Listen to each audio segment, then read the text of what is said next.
Hey everybody, welcome back to my channel. In today's video, I'm going to show you how to make a super simple cannoli recipe that has been highly requested and you can make a million different ways. Of course, I went the bite-sized route, as is pretty typical with me. But anyways, without further ado, let's dive into the recipe.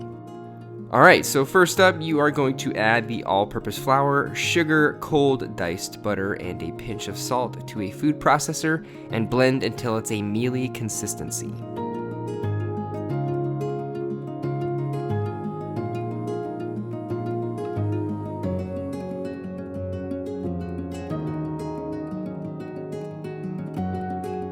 Next, add in the egg yolks, brandy or dark rum, whichever you have, and the water, and then you're going to blend for another minute until it becomes a slightly tacky dough.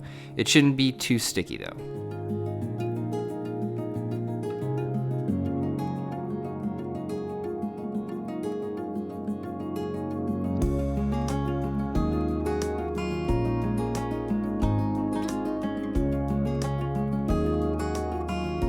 Once the dough is finished, remove it from the food processor and knead it for about 2 to 3 minutes with a few pinches of flour until it stiffens up a little and the dough should smooth out. After that, wrap it in plastic and rest it in the fridge for about 15 minutes.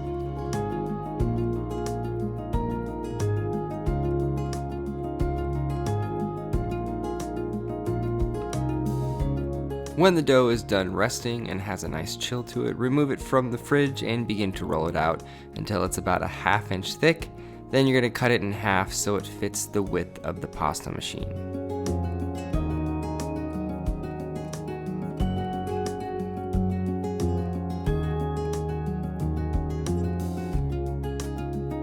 Now, you don't absolutely need a pasta machine for this recipe. You can definitely have a go at it with the rolling pin. It just takes a bit longer, but I would definitely recommend grabbing a pasta machine if that's something you're interested in, and it makes this process really easy. But anyways, you're gonna wanna roll this out until it's about the thickness of a credit card so it maintains a little bit of structure while it cooks and allows the shell to bubble up a bit.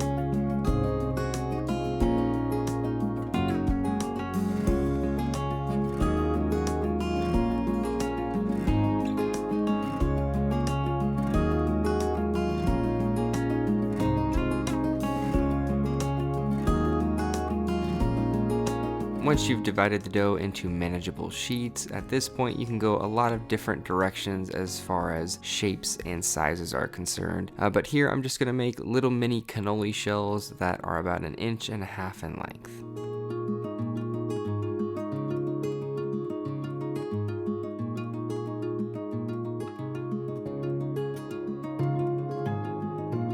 After they're wrapped around the cannoli mold and sealed with a little water and a firm press, you want to carefully fry the cannoli shell for about 3 to 4 minutes or until it's a solid golden brown.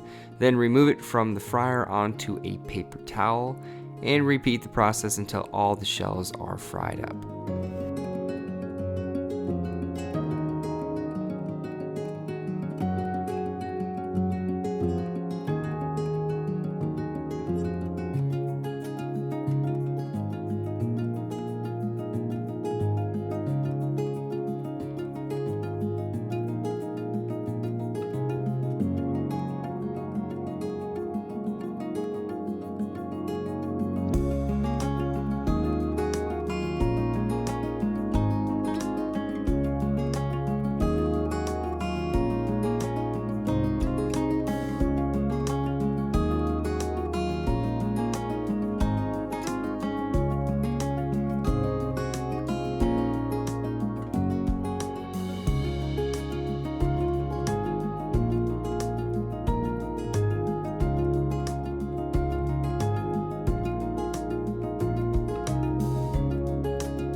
Alright, so here I'm just about finished up with the cannoli bites. I have a few extremely simple whipped creams that I made that are flavored with matcha, dark cocoa powder, and some fresh vanilla. And I'm simply going to just pipe a little bit of each flavor throughout the shells to get a nice little variety.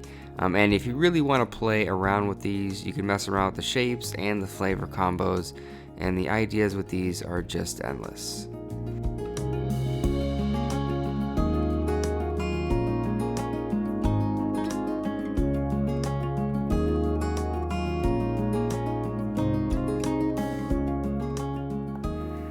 What's up, guys?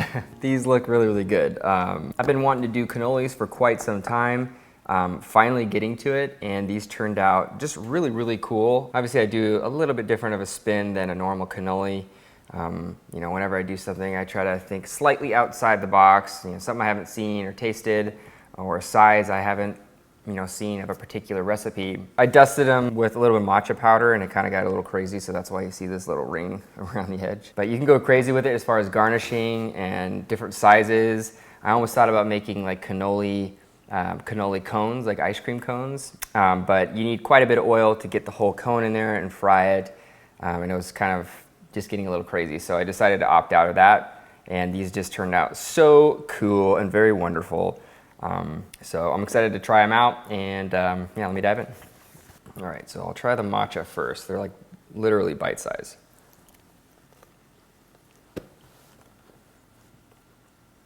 That's a really good, like crunchy matcha bite. Crispy, bubbly dough. That's really the idea behind what a cannoli is supposed to be. It's kind of this bubbly looking dough. It's super crispy and flaky. That was really good. All right, now it's chocolate.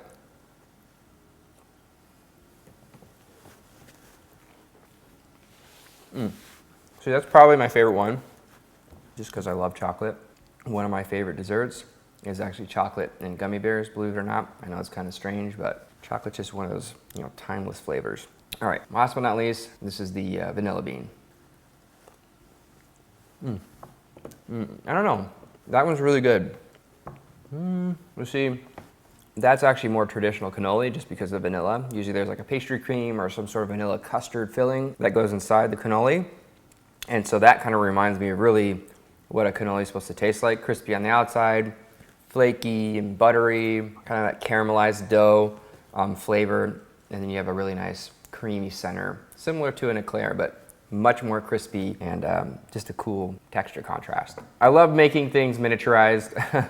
It's one of those things that I do on my channel quite a bit, but you can go crazy with the variations on this. You can make, I almost thought about making cannoli fries, which is kind of crazy and tedious, but I have to figure out the recipe a little bit better. But nonetheless, hopefully you guys enjoyed my cannoli bites video.